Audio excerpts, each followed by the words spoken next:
Muy buenas noches.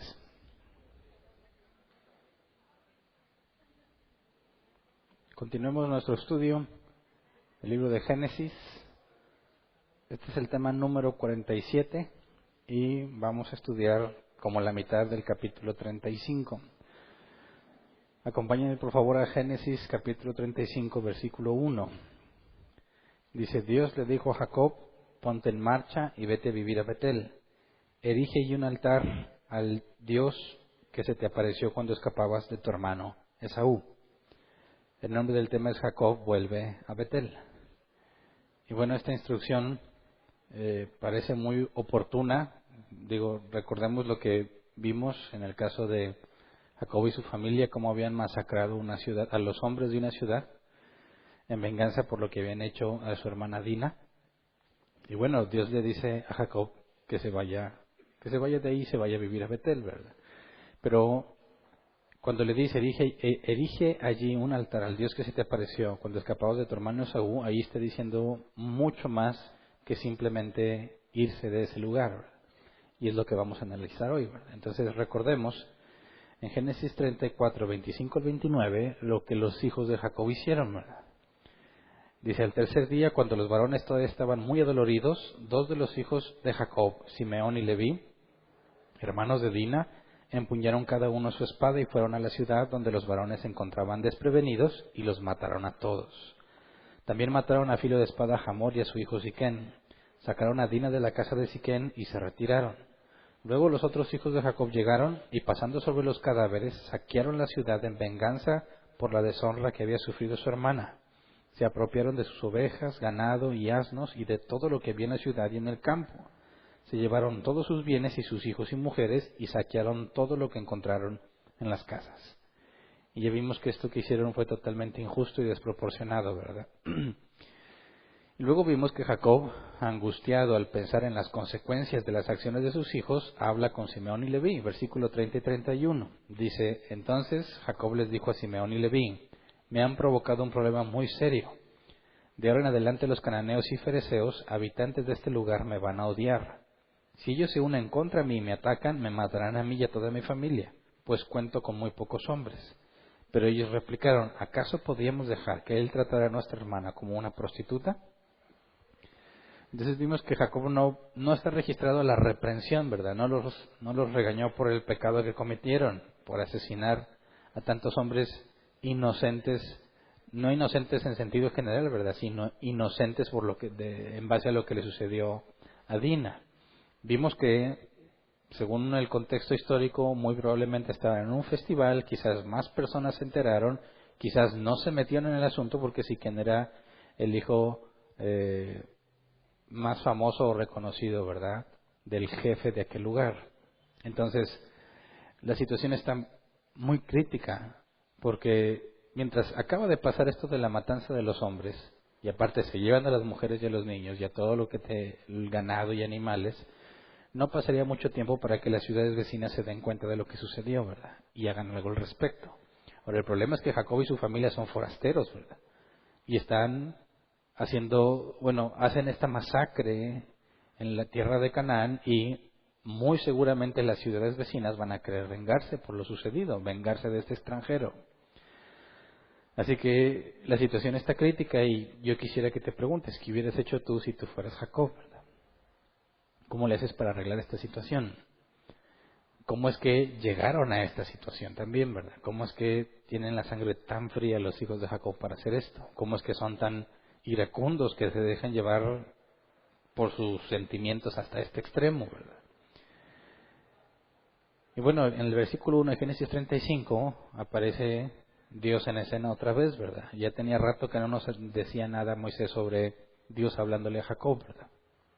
Lo último fue confrontación que tuvo con Labán, ¿verdad? Y después de ahí ya no supimos nada más acerca de Dios. Y ahora nos dice el versículo 1, Dios le dijo a Jacob: ponte en marcha y vete a vivir a Betel. Erige allí un altar al Dios que se te apareció cuando escapabas de tu hermano Esaú. Y bueno, vete a vivir a Betel significa no te quedes ahí ya, ¿verdad? No es seguro. Ahora recordemos que Dios está protegiendo al linaje del cual vendrá el Mesías, ¿verdad? De uno de los hijos de Jacob vendrá el Mesías. Entonces, cuando Dios le dice, vete de ahí, vete a vivir a Betel, pues tiene sentido, ¿verdad? Ya no te quedes ahí, vete a otra parte. Pero cuando le dice, erige un altar al Dios que se te apareció cuando escapabas de tu hermano Esaú, ¿por qué Dios habla de él mismo en tercera persona, verdad? No dice, erígeme un altar, sino, erige un altar al Dios que se te apareció, como si no estuviese hablando de sí mismo. Ahora, el punto es que no es que no está hablando de sí mismo, sino que está puntualizando algo. Quiere que Jacob recuerde lo que sucedió cuando Jacob estaba saliendo de Canaán rumbo a Padán Aram. Lo hacía porque tenía miedo por su vida, porque Esaú, su hermano, había jurado matarlo, ¿verdad? Su vida peligraba y rumbo a Padán Aram, Dios se le aparece y Dios le dijo que lo iba a bendecir y lo iba a proteger. Así que cuando le dice, erige un altar al Dios que se te apareció, lo está tratando de llevar, bueno, Dios no trata, lo está llevando a entender que Él es el mismo Dios que lo protegió cuando lo querían matar anteriormente, ¿verdad? Y que lo guardó, lo bendijo y estaba sano y salvo. Entonces le está diciendo, hey, acuérdate que yo soy el mismo que ya te libró una vez de muerte, ¿verdad? Los cananitas seguramente iban a querer matar a Jacob y a los suyos, así como Esaú había jurado matar a su hermano, ¿verdad? Entonces le dice, acuérdate, es una manera de decirle, Dios, te voy a proteger de nuevo, Jacob. Ya te protegí una vez, te voy a proteger otra vez. Pero aquí empieza, no sé si tú lo pienses, pero yo pienso, ¿cómo es que lo va a proteger después de lo que hicieron, verdad? No debería ser Dios quien haga justicia ahí y diga, no, vamos a arreglar este asunto, ¿verdad? Tus hijos hicieron esto mal. ¿Por qué simplemente parece que Dios le dice, no, vete de ahí, vete y yo te cuido? Como si Dios estuviese fomentando la impunidad. Pero bueno, ahorita llegamos a este punto. Veamos lo que dice el versículo 2 y 3, porque Jacob le comunica a su familia que se van a marchar. Génesis 35, 2 y 3 dice, entonces Jacob dijo a su familia y a quienes lo acompañaban, desháganse de todos los dioses extraños que tengan con ustedes, purifíquense y cámbiense de ropa. Vámonos a Betel. Allí construiré un altar al Dios que me socorrió cuando estaba yo en peligro y que me ha acompañado en mi camino. Y cuando dice al Dios que me socorrió, está haciendo alusión directa a lo que Dios dijo, al Dios que se te apareció. Es decir, Jacob comprendió que lo que le estaba diciendo a Dios es, ya te protegí una vez, te voy a volver a proteger. Por eso dice, construiré un altar al Dios que me socorrió cuando estaba yo en peligro. Es decir, Jacob entendió lo que Dios le estaba diciendo, ¿verdad? Ya te protegí una vez, Jacob, te voy a volver a proteger, pero tienes que irte a Betel. Entonces les dice, Dios nos va a proteger otra vez, pero primero les dice a su familia y a quienes lo acompañaban, desháganse de todos los dioses extraños que tengan con ustedes. ¿Cómo que le dice a su familia? A los que lo acompañaban, hay dos tipos de personas que lo acompañaban. Uno, todos los siervos que ya había comprado en Padán Aram y los que probablemente compró en Siquén, ¿verdad? Pero aparte hay otros acompañantes, las mujeres y los niños de los hombres que acaban de matar, ¿verdad?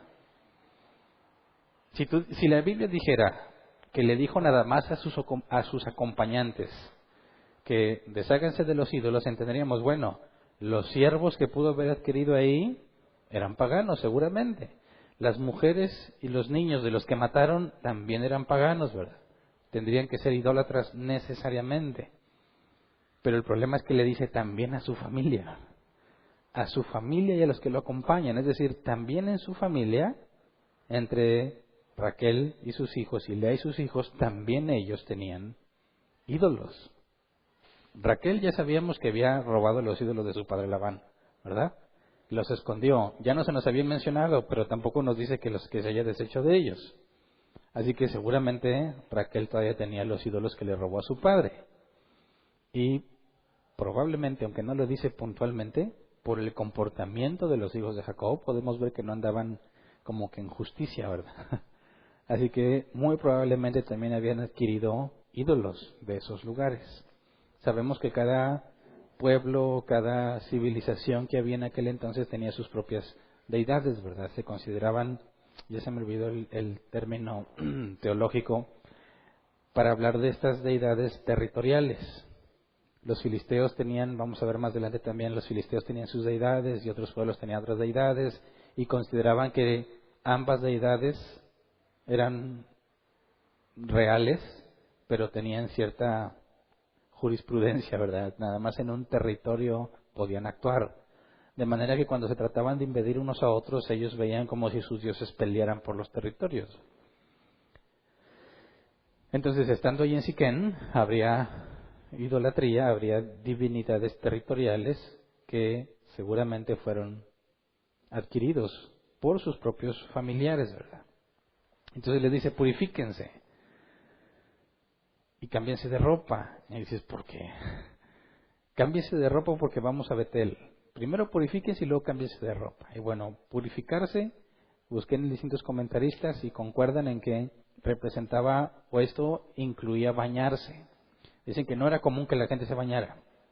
Cuando la gente se bañaba era porque era un ritual, como un símbolo de que estaban limpiando su alma mediante el arrepentimiento. Es decir, se bañaban cuando querían demostrar que ya no iban a ser las mismas personas de antes. Entonces bañarse era todo un evento, representaba algo importante.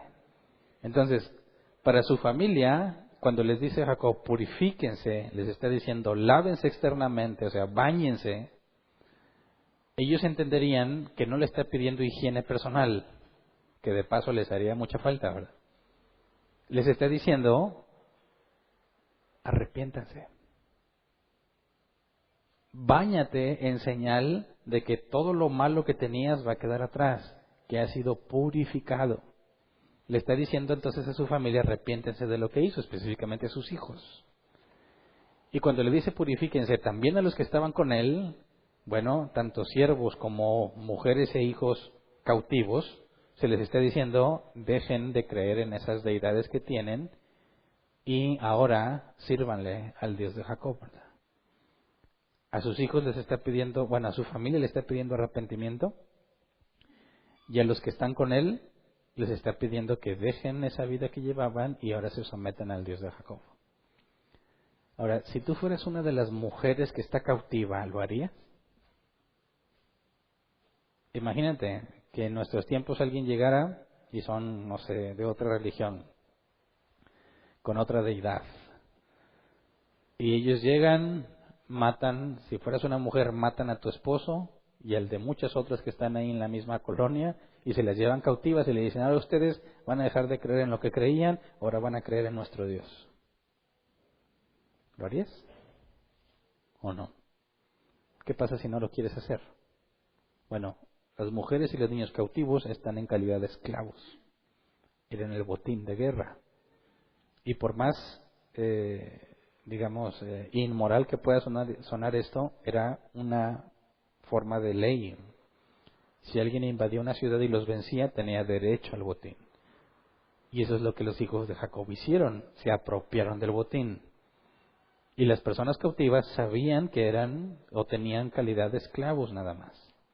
Y que un esclavo, como vamos a ver más adelante, cuando estudiemos la ley de Moisés, vamos a ver que un esclavo no tenía ni opinión propia, no tenía derecho a nada. Si quería preservar su vida, tenía que someterse totalmente a quien lo tenía como, o sea, a su amo, ¿verdad? A su dueño. Si se rebelaba, podían ser golpeados severamente, hasta la muerte. Si no se sometían, pues simplemente los dejaban a la deriva. Ahora recordemos que las mujeres y los niños eran insignificantes en aquel entonces. No tenían derechos, no podían las mujeres tener terreno ni trabajar, no podían tener propiedades, es decir, están totalmente dependientes de su amo. Así que no tienen de otra más que obedecer, ¿verdad? Si es que quieren preservar sus vidas. Cuando les dice, cámbiense de ropa, según algunos comentaristas dicen que esto era una consecuencia después de bañarse, ¿verdad? Porque si te bañabas en símbolo de que ya no eres la misma persona, pues no te podías poner la misma ropa mugrosa. Tenías que ponerte nueva vestimenta. Y entonces, después de bañarte y tener nueva ropa, a la vista de todos eras una nueva persona. Digo, el cambiazo que debían haber dado cuando se bañaban y la ropa que no usaban normalmente. Es decir, tenían una ropa totalmente distinta, vestían de otra manera, trataban de demostrar que había un cambio realmente en su manera de ser. Ahora, vamos a Éxodo 19, 10 al 11, para ver que Dios le pide esto mismo a los israelitas. Obviamente cientos de años más adelante, ¿verdad? Éxodo 19, 10 al 11 dice, y el Señor le dijo, ve y consagra al pueblo hoy y mañana. Diles que laven sus ropas y que se preparen para el tercer día, porque en ese mismo día yo descenderé sobre el monte Sinaí a la vista de todo el pueblo. Alguna otra versión dice, diles que se bañen y que se cambien la ropa. Es decir, esto que les está pidiendo les está diciendo literalmente, arrepiéntanse de sus malas obras. Arrepiéntense de la vida que llevaban. Entonces, puesto que Dios no le mencionó, Dios le dijo, vayan y erijan un altar, ¿verdad? Pero Dios no le dijo, y dile a la gente, no le dijo a Jacob, diles que se purifiquen y que se cambien la ropa. Dios no le dijo eso. Eso lo está haciendo Jacob, ¿verdad? Dios le dijo, váyanse de aquí, vayan a Betel y ahí erige un altar. ¿Cómo es que Jacob concluye que se tienen que purificar y cambiarse de ropa? ¿De dónde sacó esa idea, verdad? ¿Cómo es que Jacob dice, vamos a Betel? Más vale que lleguemos allá totalmente arrepentidos de lo que pasó aquí. O sea, ¿qué entendió Jacob? ¿O de qué se acordó? Se acordó de esto. Vamos a Génesis 28, 19 al 21. Génesis 28, 19 al 21 dice, en aquel lugar había una ciudad que se llamaba Luz, pero Jacob le cambió el nombre y le puso Betel. Luego Jacob hizo esta promesa, si Dios me acompaña y me protege en este viaje que estoy haciendo, y si me da alimento y ropa para vestirme, y si regreso sano y salvo a la casa de mi padre, entonces el Señor será mi Dios. Es decir, había una promesa pendiente, ¿verdad? Sí vimos desde que llegó a Siquén que hizo un altar y dijo, este es el Dios de Israel, ¿verdad? Reconoció a Jehová como su Dios. Y dijimos, eso es lo que había condicionado, que para reconocer a Dios como su Dios, Dios tenía que bendecirlo. Pero, digamos que cuando dice, si Dios me acompaña y me protege en este viaje, y si me da alimento y ropa para vestirme, y si regreso sano y salvo a la casa de mi padre, eso significa que mientras él estaba en Siquén, no había terminado su viaje, ¿verdad? Sabemos que de Padán Aram, su intención es llegar a Hebrón, donde vive donde vive Isaac. Abraham ya tiene muerto un buen rato. Entonces, en este camino de regreso, aunque Jacob ya reconoce a Dios como su Dios, no ha cumplido esa parte, ¿verdad? Así que cuando Dios le dice, regrésate a Betel, erige allí un altar, también le está diciendo, acuérdate de lo que prometiste. Y aquí está prometiendo que le iba a servir. Así que si va con los suyos y su familia a cumplir su promesa de servir a Dios, ¿cómo van a ir en esa condición, verdad? ¿Cómo van a ir sus hijos a servir al Dios de su padre después de lo que hicieron? Con ídolos entre ellos. ¿Cómo van a ir todos los que cautivaron y sirven a otros dioses? No se puede. Así que Jacob entiende. Dios me está diciéndome que regrese a Betel, que erija yo un altar, lo que significa que le voy a servir. Él y su casa tenían que servirle a Dios, y Jacob dice, tenemos que purificarnos y cambiar nuestras vestiduras para poder cumplir la promesa que le hizo a Dios. Así que Jacob está comprendiendo que cuando Dios le dijo, regrésate a Betel y erige un altar, le está diciendo, arrepiéntete tú y los de tu casa. ¿Me explico? Jacob entiende que para que Dios lo proteja y cumpla su promesa, él tiene que vivir de acuerdo a Dios. Tienen que dejar esa vida que estaban viviendo, que los llevó a tantos problemas, ¿verdad? Entonces, Jacob no sabe qué hacer por lo que sus hijos hicieron. Dios le dice, regrésate a Betel. Y Jacob dice, sí. O sea, tengo que servirlo. Y si Jacob había permitido que entre su familia y su gente hubiese idolatría, eso significa que mínimo en el periodo que estuvo en Siquén, fue Jacob negligente en su servicio a Dios. Dejó que se infiltraran los ídolos y las actitudes y comportamientos paganos de ese lugar. No fue diligente. Permitió que su familia se contaminara del paganismo de esos lugares. Y lamentablemente así nos pasa a todos, ¿verdad? Decimos, ¿cómo puede ser? Todo lo que el Dios lo ha bendecido, todo lo que lo ha prosperado, todos los problemas de los que lo ha librado, y estando en Siquén, bien a gusto, compró la parcela a Hamor, padre del violador de Dina, estaba bien acomodado, no se le ve que tuviera prisa de regresarse, y dejó, digamos, que se fueran diluyendo sus valores al grado que sus hijos hacen semejante barbaridad. Es decir, este es un periodo de negligencia en Jacob y en su casa. Y cuando Dios le dice, regrésate a Betel, le está diciendo, deja esa vida que tienes, sal de ese lugar, sírveme a mí. Es un llamado de atención a Jacob por su negligencia. Y es muy común entre los hijos de Dios, nos acostumbramos a las cosas que Dios nos da, al grado que les consideramos normales, ¿verdad? Yo escucho esta frase que dicen, a lo bueno uno luego se acostumbra, ¿verdad? También te puedes acostumbrar a lo malo, pero te vas a tardar más. Pero a lo bueno, luego te acostumbras, ¿verdad? Por ejemplo, no sé si alguna vez te ha tocado ir de vacaciones y quedarte en un hotel. Digo, no todos pueden decir que el hotel está mejor que su casa, pero cuando yo iba a los hoteles hace mucho, el hotel estaba mucho mejor que mi casa, ¿verdad? Entonces, si me iba a quedar 3, 4 días, el primer día le decía, ¡ay, qué felicidad! Clima, una cama colchonada, la gente limpia, todo muy bonito, y el primer día te estás emocionado, el segundo día ya dices, no, esto es lo normal, ¿verdad? Tercer día, cuarto día, como si fuera tu casa de siempre. Bien a gusto, regresas a la cruda realidad y dices, ¡ay, qué cambiazo!, ¿verdad? Pero luego te acostumbras a lo bueno bien fácil. Me acuerdo una vez que estaba yo en la universidad y pues de estudiambre, pues en camión, ¿verdad? Siempre. Y un día le prestaban un carro a mi papá y papá me dijo, pues si quieres usar el carro unos días. Y dije, órale. Y el primer día bien emocionado, pero el segundo ya me sentía yo dueño del carro, ¿verdad? Y ya andaba paseando a otros y vamos acá y vamos allá. Y luego cuando se llevó en el carro se sintió tan feo. Otra vez al camión. Pero yo ya me había acostumbrado. No tardé nada en acostumbrarme al carro, aunque no era mío. Y normalmente así nos pasa en la vida cristiana. Estamos viviendo en el mundo, sentimos que estamos llenos de problemas y tenemos dificultades, necesitamos un Salvador, Dios te salva y un periodo de tiempo ves que la vida cambia, eres distinto, tu situación es distinta, las cosas empiezan a funcionar bien y luego te acostumbras y piensas que así es la vida. Y ya no tienes ni gratitud ni nada. Es más, estás pensando en cómo vas a tener ahora eso nuevo que deseas. Y te quejas, Dios, ¿por qué no me das eso que yo quiero cuando estás totalmente ciego a todo lo que Dios ya te dio? Algo muy similar debió haber pasado con Jacob. Se le acabaron sus problemas. Fíjate, mientras estaba en Padán Aram, estaba con un conflicto constante, ¿verdad? Se aprovechaba Labán de él. Él estaba molesto porque se esforzaba mucho por cuidar los animales y Labán siempre le estaba haciendo tranzas.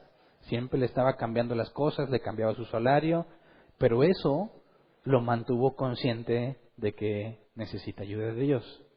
Cuando decide irse, no se va en paz porque Labán va a ir atrás de él. Y eso lo hace mantenerse consciente de la necesidad que tiene de Dios, ¿verdad? Luego Dios resuelve el conflicto con Labán y ahora viene Esaú. Y eso hace que se mantenga consciente de su necesidad de Dios. Pero cuando se le acaban los problemas, se acabó su conciencia de su necesidad de Dios y dejó que los ídolos entraran en su casa, ¿verdad?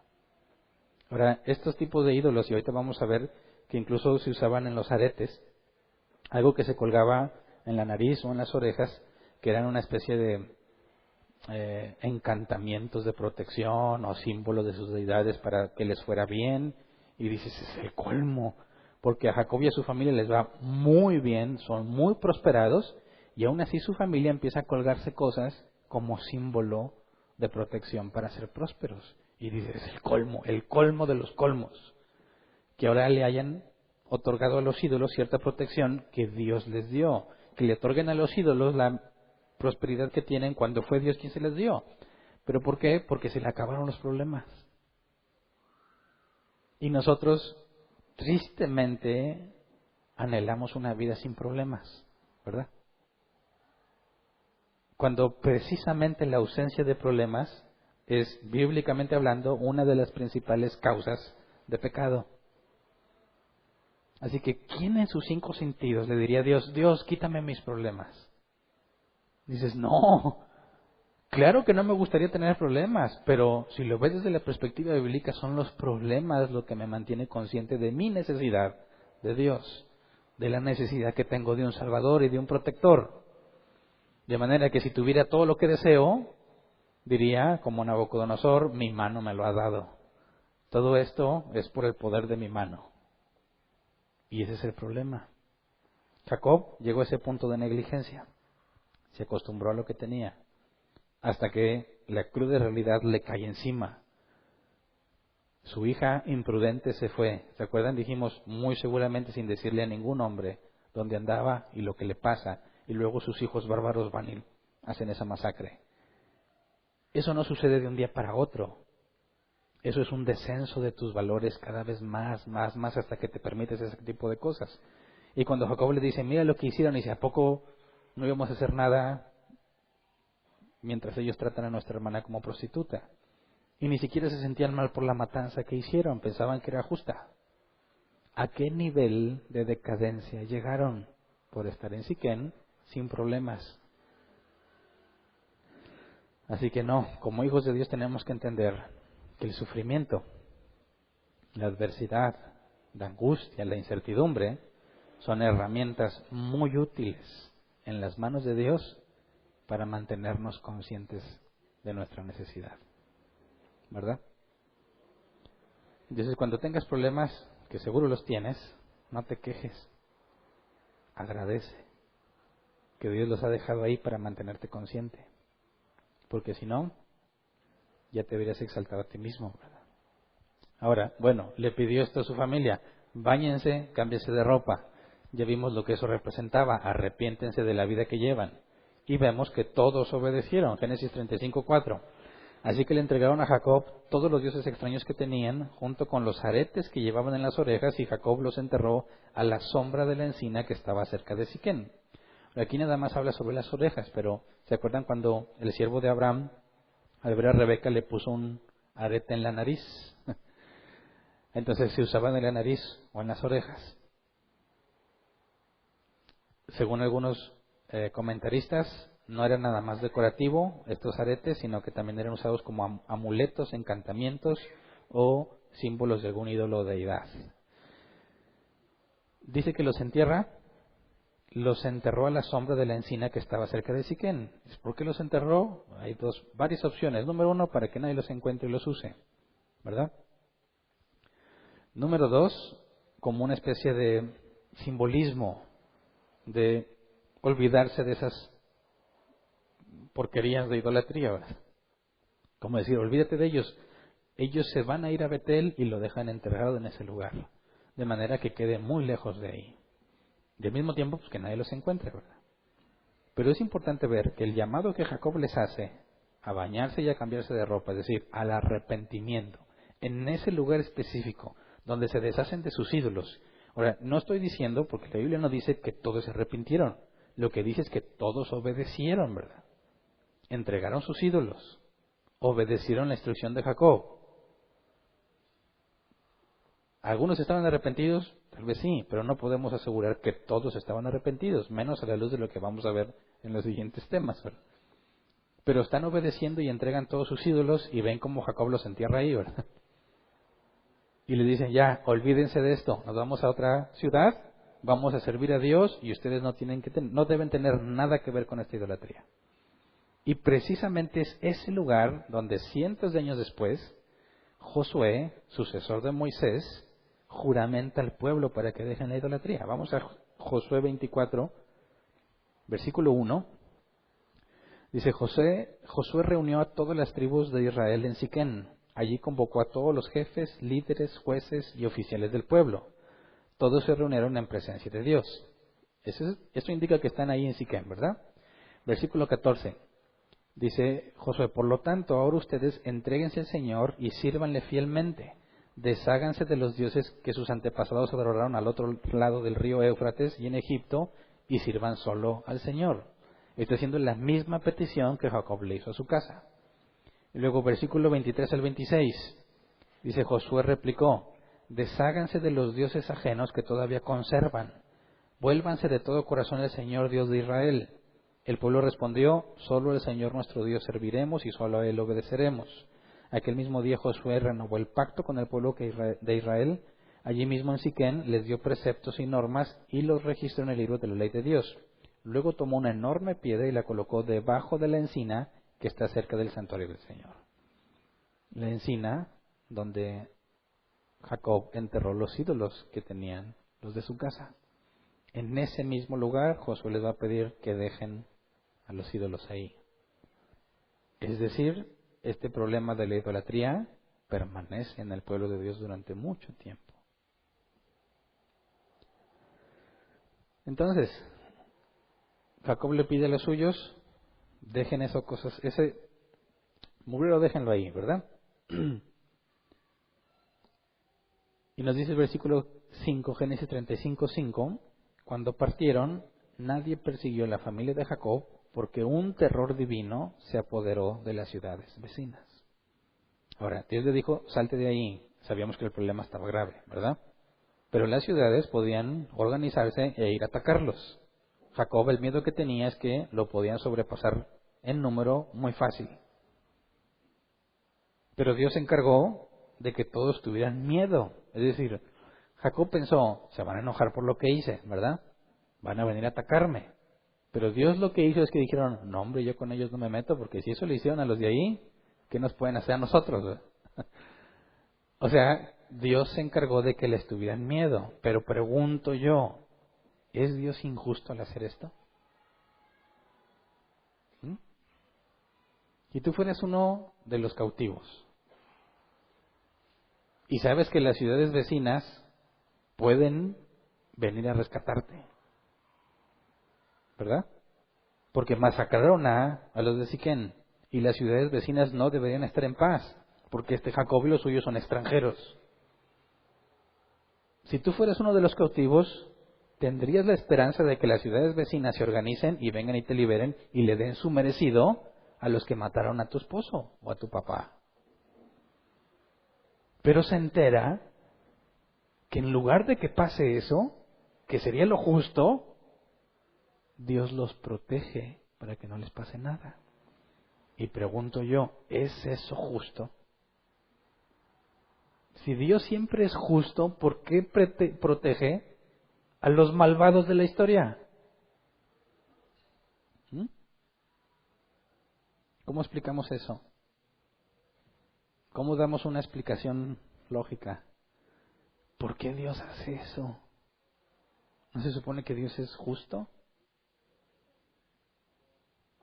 ¿Qué responderías? Piensa que alguien te dice, a ver, contéstame, cristianito. Que Dios y que es bueno y que es justo. A ver, mira, Jacob, no tiene la culpa Jacob, digamos, salvo que dejó que la idolatría y el contexto pagano se infiltrara en su familia. Pero ¿se merecen los hijos de Jacob que los maten por lo que hicieron? Es una justa retribución que los maten por lo que hicieron. Sin embargo, Dios los protegió para que no le hicieran nada. Dicen algunos, ¿no te parece hipócrita que después Dios diga en la ley de Moisés, no asesines? Cuando protegió a los asesinos de los hombres de Siquén. Dice, ¿no te parece una doble moral? ¿Qué respondes? ¿Qué respuesta podemos dar a eso? Ahora, entre nosotros va a haber dos tipos de personas que me están escuchando. Los que dicen, sí es cierto, no, eso es injusto. Y los que piensan, no, es que no estás entendiendo lo que pasa. Hay una explicación a esto. No sé si la puedes ver, espero que la gran mayoría la vea. Y si no, necesitas repasar lo que hemos visto en Fundamentos. Porque mira, piensa en este ejemplo que es mucho más simple. Todos los pecados que cometiste ayer, ¿Dios te los perdonó? ¿Sí o no? ¿Es justo eso?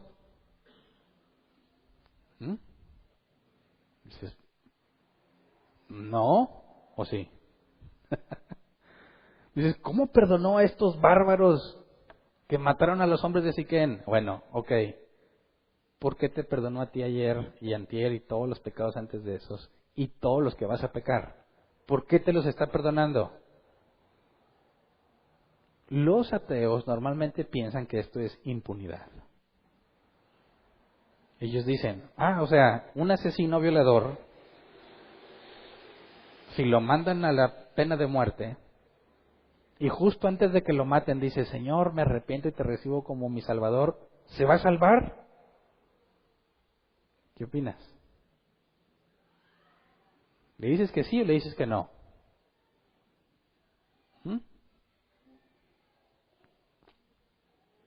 Dices, pues sí. Dice, entonces, ¿dónde está lo justo?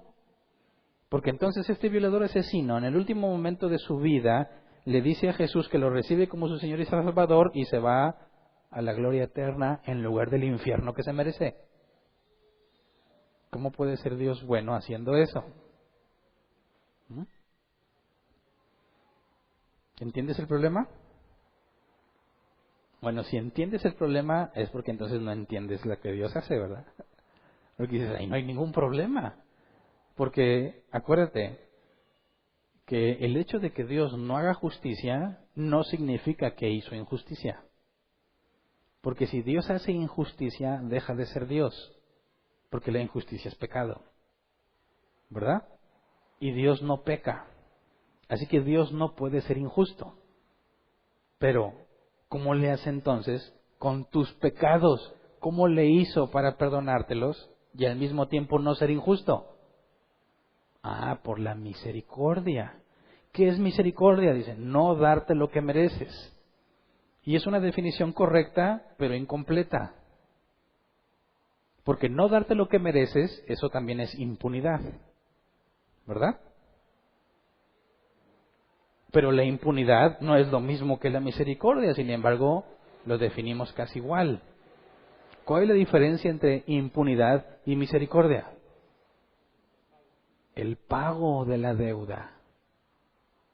Impunidad es déjalo que se vaya y nadie paga el daño. Misericordia es aquí está el pago, así que deja que se vaya. ¿Qué es lo que Jesús hizo en la cruz? Pagó. Así que ¿por qué te perdonó tus pecados? Por los méritos de Cristo, porque la deuda fue cancelada, no porque te deje impune. ¿Me explico? Ahora, ¿por qué están perdonando los pecados de esos asesinos? Jesús todavía no moría. Claro que no, pero sabemos que la Biblia enseña que por esa misma obra de Cristo, manifestada en el tiempo hasta este momento, pero decretado desde antes de la creación del mundo, todos los pecados de los hombres y mujeres que Dios haya elegido, serían puestos en Cristo y la justicia de Cristo puesta en sus elegidos. Dices, ¿por qué Dios los está protegiendo? Por los méritos de Cristo, que dentro de siglos después vendría a cumplir. Y no hay diferencia entre el perdón que le concede a estos asesinos y el perdón que te concedió a ti. Es exactamente la misma base. Les está dando misericordia, pero no impunidad, porque Cristo paga el precio. ¿Me explico? Por eso te decía, si dices, oye, es que si es injusto, te falta comprender lo más esencial del Evangelio, que tus deudas fueron canceladas. Por eso sabemos que el sufrimiento de Cristo en el Calvario no fue meramente lo que le hicieron, ¿verdad? Si ese es el pago, tuvo que haber sido infinitamente grande el sufrimiento que padeció. Ningún ser humano podría sobrellevar el peso que sobrellevó. Así que nos asombramos y alguien te dice, ¿por qué? ¿Por qué? Precisamente en esto radica el Evangelio. Que Dios tiene poder para salvar al más vil pecador por la obra de Jesús en la cruz. No por algo que tú hagas, no por algo que tú hayas hecho, sino por lo que Jesús hizo. Así que esto no es injusticia, esto es misericordia. y está poniéndose a cargo de lo que Jesús va a hacer. Se puso a la cuenta de Jesús. Y la justicia de Jesús es puesta a la cuenta de Jacob y los suyos. Por gracia, sin pedirles nada a cambio. Porque Dios quiso. ¿Me explico? Dios hace eso con sus elegidos todos los días, a cada instante. Así que si alguien te pregunta, ¿por qué Dios hace algo de eso? También lo hace conmigo y lo puede hacer contigo, si te humillas ante Él.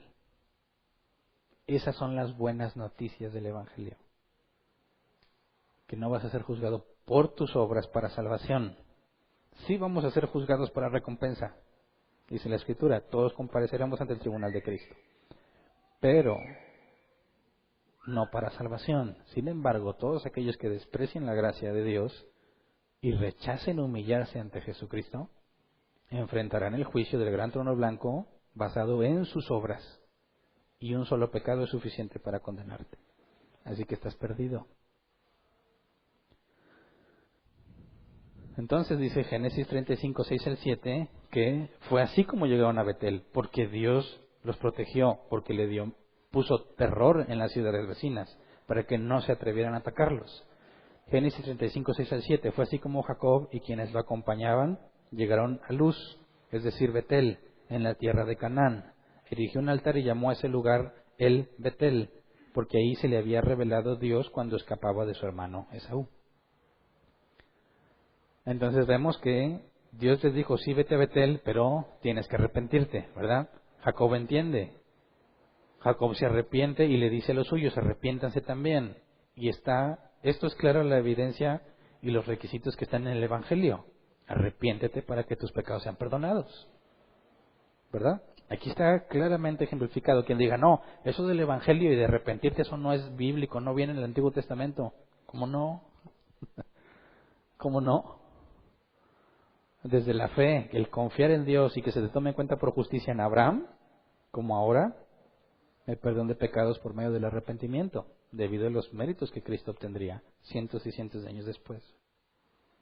Así que el Nuevo Testamento es consistente en el Antiguo, en la forma en que Dios salva y protege, en la forma en que Dios perdona. El salmista dice, bienaventurado el varón a quien no se le toman en cuenta sus pecados.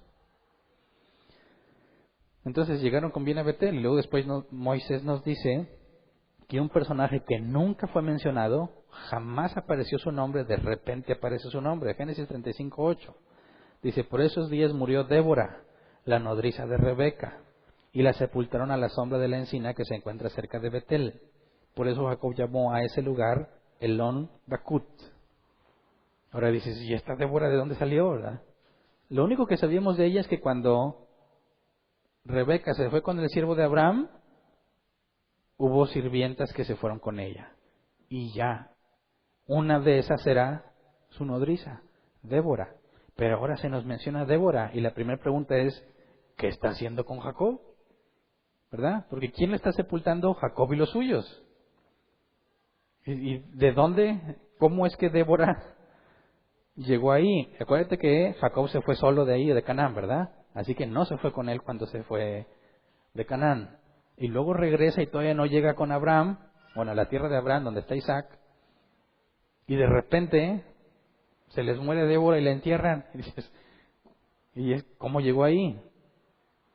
¿Y por qué es tan importante? Fíjate, le ponen a ese lugar el nombre de Elón Bakut, que se traduce como roble del llanto o encina del llanto. Para que le hayan puesto ese nombre es porque les dolió mucho su pérdida. Tanto que dejaron una marca para que se sepa en todos lados que ahí fue puesta Débora, lo que la pone como una mujer importante entre ellos. Ahora fíjate, un comentarista, el comentario de Ellicott dice que se estima que Jacob tenía alrededor de 97 años en este momento del tiempo. 97 años. Ahora, Jacob nació 20 años después de que sus padres se casaron. O sea, sus padres, Isaac y Rebeca, se casaron 117 años atrás de este momento del tiempo. Por lo cual era casi seguro que Rebeca ya había muerto. Y la Biblia no registra el momento de su muerte. Registra el momento de la muerte de su nodriza Débora, pero no el de Rebeca. Eso significa que Rebeca no fue considerada importante. Fue más importante Débora, su nodriza, que Rebeca. Y algunos piensan que es por la forma en que engañó a su esposo Isaac, para que se le diera la bendición a Jacob. Pero no sabemos. Entonces, si Rebeca se casó 117 años atrás, algunos estiman que su nodriza tiene que ser mayor que Rebeca porque la amamantó. Consideran que tendría alrededor de 160 años de edad, la edad en la que muy probablemente murió Débora, 160 años de edad. Es decir, tuvo una vida excepcionalmente larga para aquellos tiempos. ¿Cómo llegó ahí? Varios comentaristas que leí coinciden en que no se está narrando en forma cronológica, es decir, existen dos alternativas. Que en el momento en que nos cuentan sobre Betel y luego nos habla de la muerte de Débora, dicen quizás ahí hubo un lapso en que llegó a la tierra de Isaac, se enteró que Rebeca había muerto y la nodriza se va con ellos y los acompaña y muere estando en Betel. Esa es una opción. La otra opción es que no han llegado todavía a Hebrón, pero desde la muerte de Rebeca mandaron a Débora a la casa de Jacob porque sabían que ya estaba ahí. ¿Se acuerdan que desde que se encontró con Esaú regresa y ya saben que Jacob está viviendo ahí cerca? Así que era muy probable que tras la muerte de Rebeca llevaran a Débora con Jacob. ¿Por qué? Por la cercanía que había entre Rebeca y Jacob. ¿Se acuerdan? Era su consentido. Necesariamente tuvo que haber cercanía con la nodriza, que a quien, digamos, seguramente le veía como a su abuela. Entonces, se narra, o Dios quiso que quedara registrado para todas las generaciones que esta mujer llamada Débora, de quien primero no nos habían dado nombre, quede registrado al momento de su muerte, y eso nos indica que fue una mujer importante, mínimo para Jacob y los suyos. Y luego regresamos a Génesis 35, 9 al 15, porque Dios confirma la bendición a Jacob. Dice, cuando Jacob regresó de Padán Aram, Dios se le apareció otra vez y lo bendijo con estas palabras: tu nombre es Jacob, pero ya no te llamarás así. De aquí en adelante te llamarás Israel. Y en efecto, ese fue el nombre que le puso. Luego Dios añadió, yo soy el Dios Todopoderoso. Sé fecundo y multiplícate. De ti nacerá una nación y una comunidad de naciones, y habrá reyes entre tus vástagos. La tierra que les di a Abraham y a Isaac te la doy a ti y también a tus descendientes. Y Dios se alejó del lugar donde había hablado con Jacob. Jacob erigió una estela de piedra en el lugar donde Dios le había hablado, vertió sobre ella una libación y la ungió con aceite, y el lugar donde Dios le había hablado lo llamó Betel. Pero cuando dice Dios se le apareció otra vez es porque fue algo visible, ¿verdad? Y luego Dios se alejó de ahí, es decir, que Jacob vio que se le apareció y luego vio cómo se fue. Pero fíjate, aquí se cierra el ciclo. Jacob se había ido y en su huida Dios le habló y le dijo, te voy a bendecir y te voy a proteger. Y ya vimos todas las peripecias y la vida que llevó Jacob. Cuando regresa, se le aparece otra vez y le confirma la promesa. Y esto es trascendental, porque ¿qué nos está mostrando el texto? Para el lector, que Dios cumplió lo que le dijo desde que salió de ahí. Y ahora ves a Jacob bien prosperado, bien bendecido, lleno de hijos, emproblemado como quiera, ¿verdad? Pero en ningún lado de la Biblia dice que ya no vamos a tener problemas. Pero podemos ver en todo lo que hemos sabido hasta este punto, cómo Dios lo guardó. Y si Jacob llegó vivo hasta este punto, fue por pura misericordia. ¿Cuántas veces corrió peligro su vida? Por culpa del mismo, ¿verdad? Y esta última por culpa de sus hijos. Ahí está el punto. Qué grande es la misericordia de Dios para con sus hijos. Qué grande es la misericordia de Dios para sus elegidos. Si se hiciera una historia, un resumen de tu vida, ¿qué se diría? Que si estuviera escribiendo sobre lo que tú haces, ¿estarían bien picados los que leen o sería bien aburrido? Déjame te digo, la vida de un hijo de Dios jamás va a ser aburrida. Va a estar llena de altas y bajas y peligros y momentos de paz y tranquilidad y angustia y adversidad y muertes y enfermedades. Porque Dios nos ajetrea y nos hace como Él quiere para transformarte y para mantenerte consciente de que lo necesitas. Los ángeles son espectadores, ¿verdad? No están escribiéndose quizás... Bueno, ahí la Biblia dice que todas nuestras obras están escritas en un libro, ¿verdad? Lo que no dice es quién lo puede leer. Pero lo que sabemos es que los ángeles son espectadores y están viendo lo que tú haces. Y dice la Escritura que se regocijan, hay fiesta en el cielo cuando un pecador se arrepiente. No digo que se alegren por el pecador, pero la fiesta es para Dios. Porque es Dios quien le otorgó el arrepentimiento. Es Dios quien tuvo misericordia de ese individuo. Y aunque no estemos conscientes, hay otras personas, no de la misma naturaleza que nosotros, que nos están viendo. Y están viendo las decisiones que tomas. Y así como nosotros decimos, Jacob, ¿qué nos dirán de ti, de mí? Hernán, no puede ser. Todo lo que Dios te ha dado y sigues con eso. No puede ser. Si vemos las cosas de nuestra vida desde la perspectiva humana, nos vamos a desesperar, nos vamos a angustiar, nos vamos a cansar. Pero si la ves desde la perspectiva divina, la que la Biblia nos permite ver, no tendrías por qué estar ni angustiado ni cansado. Porque si se hiciera un resumen, incluso hasta este punto, cualquiera que leyera tu vida tendría que decir, qué grande es la misericordia de Dios. Porque a pesar de lo bruto que es Dios le ha dado grandes beneficios, grandes bendiciones, le ha tenido mucha paciencia, de manera que la gloria siempre es de Él. ¿Sabes? Cuando leemos que Dios todo hace para su gloria, yo siempre dije, eso como que es egocéntrico, ¿no? Como si Dios siempre quisiera lucirse y que todos digan, ¡ay, qué chido! Pero pues es pura ignorancia. Cuando te encuentras estos relatos y dices, entiendo por qué todo es para la gloria de Dios, porque queda en evidencia lo totalmente inmerecedores que somos de lo que nos da. Y que cada cosa que recibimos y que Dios permite en nuestra vida, por muy difícil que se vea, simplemente es misericordia de Dios. Y no te queda de otra más que decir, qué grande es Dios después de las cosas que te ha dado. Y así es como, eso es lo que significa que Dios todo lo hace para su gloria. No que está esperando que todos le estén echando flores, sino que el resultado de la sabiduría de Dios aplicada en nuestras vidas invariablemente lleva a decir qué grande es Dios. ¿Me explico?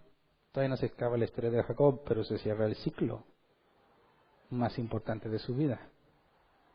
Después de esto vamos a ver cómo empieza a enfocarse hacia los hijos de Jacob, específicamente más adelante hacia José. Jacob ya está grande de edad, 96, 97 años. La cámara va a dejar de verlo a él y ahora se enfoca en lo que sus hijos van a hacer.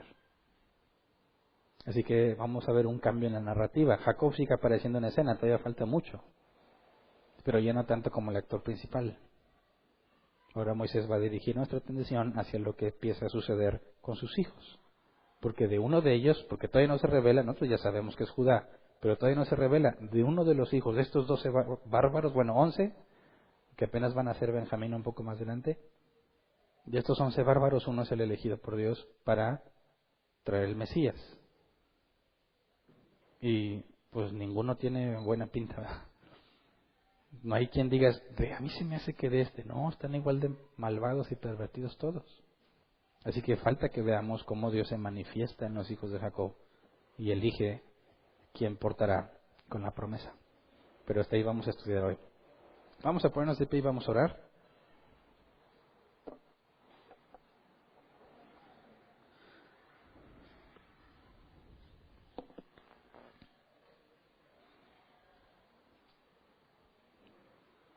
Yo creo que, y espero que en esto que estamos estudiando y la vida de estos hombres que Dios eligió, nos deje cada vez más en claro que toda la Biblia habla de Dios, ¿verdad? De la grandeza de Dios. Y aunque habla de Abraham, y Abraham hizo cosas buenas, e Isaac hizo cosas buenas, y Jacob hace cosas buenas, jamás se centra en glorificar a esos individuos. ¿Me explico? Toda la Escritura glorifica a Dios si la comprendes en su contexto. Porque es muy fácil sacarla de contexto y decir, ¿quién es el nuevo Jacob de hoy? Y dices, no, hombre. A mí no me importa ser como Jacob o como David o como quien tú quieras. Dios hizo una cosa con ellos. A mí me trajo a este mundo para hacer algo nuevo. Y no hablo de cosas grandes y hazañas, no. Simplemente por la forma en que me hizo a mí, no hay nadie igual que yo. Y lo que Dios va a hacer a través de mí no necesita compararse con ninguno de esos personajes. Lo único que necesitamos entender es que el mismo Dios de ellos es el que tenemos. Y si con ellos hizo esas cosas y los guardó y los preservó, porque aquí no hay ningún milagro, ¿verdad? Todo ha sido natural. Que Dios obre milagrosamente es otra cosa, pero ninguno de esos individuos ha hecho milagros.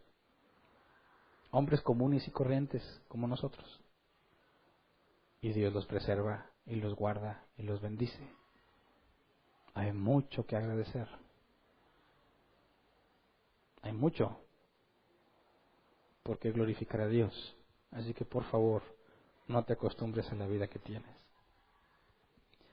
No veas como un hecho tu salud, ni tu trabajo, ni el lugar donde vives, ni a tu familia o los que tienes a un lado. Eso no es seguro.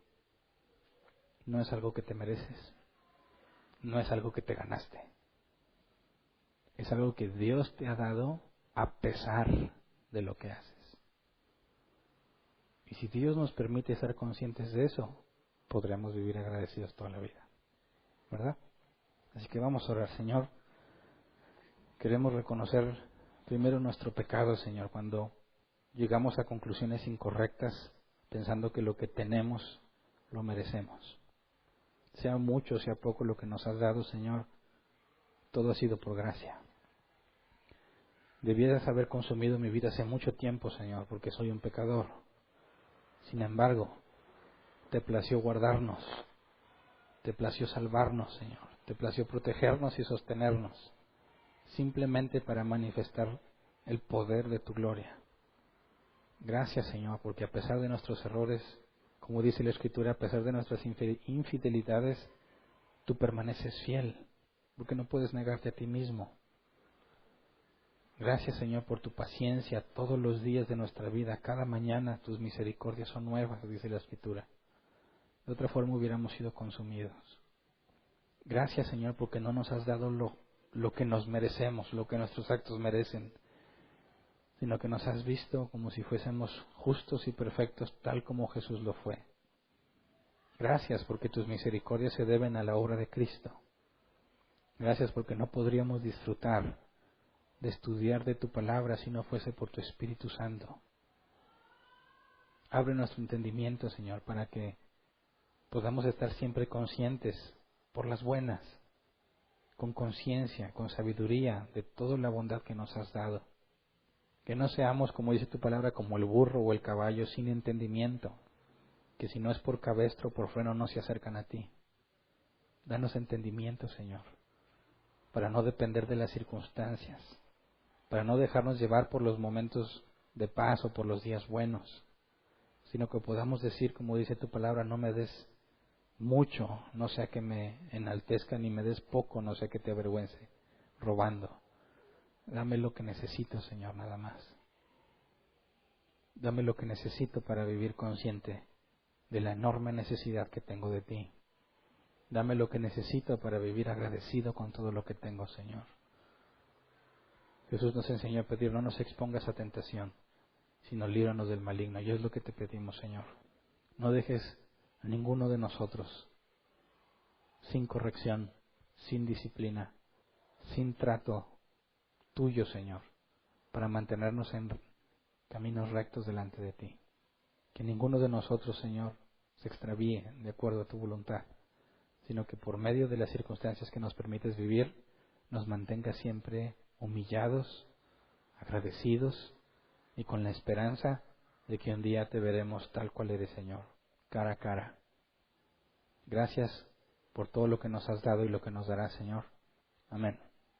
Pueden sentarse. Sección de preguntas. Tenemos 15 minutos para responder y no hay conflicto bíblico en eso. Tenemos 15 minutos para responder.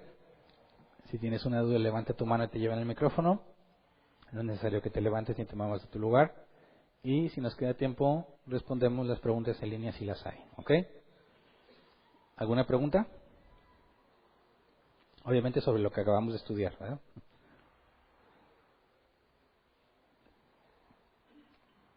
Buenas noches. Buenas noches. Pastor, en Éxodo 19, utilizaste Éxodo 19 para darle un poquito de respaldo a la idea de que este acto de lavarse tenía que ver con el arrepentimiento. Nada más que me causó un poquito de conflicto y quisiera saber si podrías extenderte un poquito más ahí. En Éxodo 19, creo que es 10 al 11, donde dice que los mandó consagrarse. Entonces, ¿dónde separas la parte de consagrarse que tiene que ver con dedicarse o dedicarlos? Y lo ligas con el arrepentimiento o no lo ligas ahí. En la parte de que cambiarse la ropa. O sea, en Éxodo 19 le dice, diles que cambien sus ropas. En este otro pasaje, cuando Jacob le dice en Génesis 35 que se purifiquen y que cambien sus ropas, lo que encuentro es que el cambiarse las ropas era la consecuencia de una limpieza ritual, ¿verdad? Bueno, no estoy diciendo que al hacer ese ritual te estás arrepintiendo, sino que era un símbolo de lo que supuestamente dentro de ti estabas decidiendo, ¿verdad? El que se arrepentía se purificaba y se cambiaba la ropa. Y esa misma señal vemos, por eso citando Éxodo 19, vemos que cuando Dios se lo pide a los israelitas, por su contexto, deben de comprender lo que significa. Es decir, que esto era algo que se acostumbraba desde mucho antes de la ley de Moisés y que el pueblo común y corriente lo entendía de esa manera. Entonces, si lo separas, o sea, consagrarlo tomas como una cosa en Éxodo 19, 10 y una instrucción distinta, el de cambiarse sus ropas, o sea, no lo pones O sea, dentro lo que es del en común mismo. es cambiarte la ropa. El purificarte o bañarte con consagrarte puede variar, ¿verdad? Pero es el símbolo lo que yo quiero conectar. El símbolo de un cambio de pensamiento, un cambio de vida y un cambio de hacer las cosas. Okay. ¿Alguien más?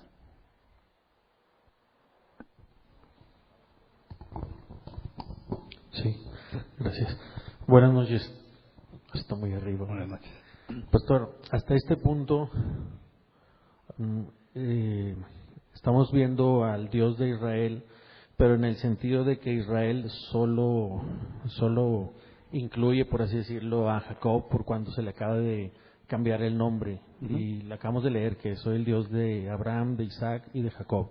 De hecho, el pueblo de Israel todavía no existe como nación, todavía no se le dictan leyes, todavía no tiene mandamientos ni estatutos, como el mismo no matarás o no asesinarás. Uh-huh. ¿Estoy bien en mi apreciación? O sea, en la línea del tiempo ahorita, en lo que estamos estudiando, todavía no existe, ni existe Israel, y menos Dios les ha dicho los mandamientos y los estatutos. Bueno, digamos que la ley existe, no en una forma civil o como, sí, no de una forma civil como de una nación, pero el no asesinar está vigente desde el momento de la creación, ¿verdad? Ir en contra de lo que Dios ha establecido es pecado. Entonces, aunque no está escrito en una ley que se tiene que poner en práctica y hay personas que se encargan de administrarla y que se ejecute, sigue siendo una ley moral de parte de Dios presente desde la creación. ¿Sí me explico? Sí, bueno, en cuanto a asesinar o matar, pero en todo lo demás, lo que lo viene en Levítico, estamos de acuerdo en que, puesto que todavía no existía Israel como nación, menos tenía, Dios les había dado sus mandamientos, sus estatutos. Pastor, en ese sentido estoy meditando en la pregunta que por el comentario que hacía referente a la justicia en el caso del obrar de los hijos de Jacob. Creo entender la parte que explicas en lo concerniente a la justicia divina que Dios nos atribuye en la persona de Cristo. Eso creo que sí lo entiendo. Uh-huh. Pero, pastor, ¿cómo entender la parte de la justicia, vamos a decirlo así, humana? vamos a pensar en el tiempo actual.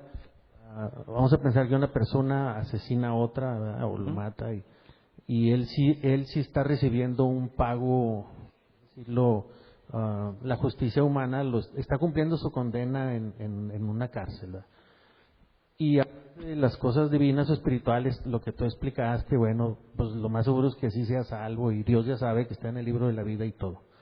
Pero en este caso esta persona sí paga por esos delitos y cumple una condena humana. ¿Qué perspectiva tenemos, pastor, en cuanto a esa? Porque hasta donde yo lo entiendo, pues yo no lo he entendido como que Dios menosprecie la justicia humana, ¿verdad? Creo que él mismo dice en la Biblia que establece jueces y autoridades para que reprendan a los malos, algo así. Y la pregunta es, pastor, por lo referente a lo que ponías del ejemplo de los hijos de Jacob, por las barbaridades que hicieron y cómo parece que Dios pasó por alto eso. Entonces, por eso viene a mi mente, bueno, pues no existían como nación, no tenían leyes, no tenían estatutos. Y sí entiendo que Dios les va a atribuir la justicia divina, incluso no a todos, porque no todos los que descienden de Abraham son israelitas, sino todos son salvos.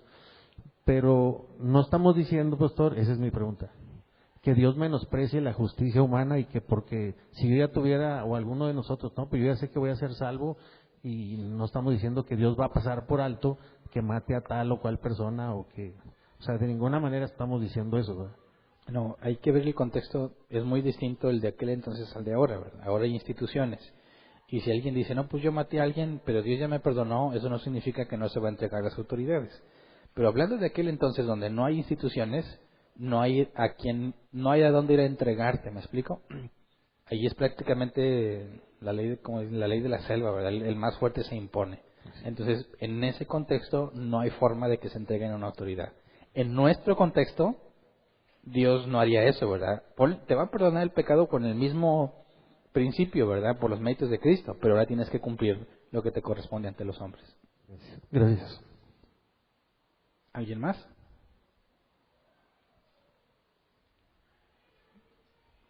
No. ¿En línea? No hay en línea tampoco. Bueno, me sobraron 8 minutos. Despedimos a nuestros amigos entonces que nos están acompañando en la transmisión. Espero que nos acompañen también el domingo para estudiar la última parte del tema de la guerra espiritual. Y bueno, es todo. Gracias por acompañarnos.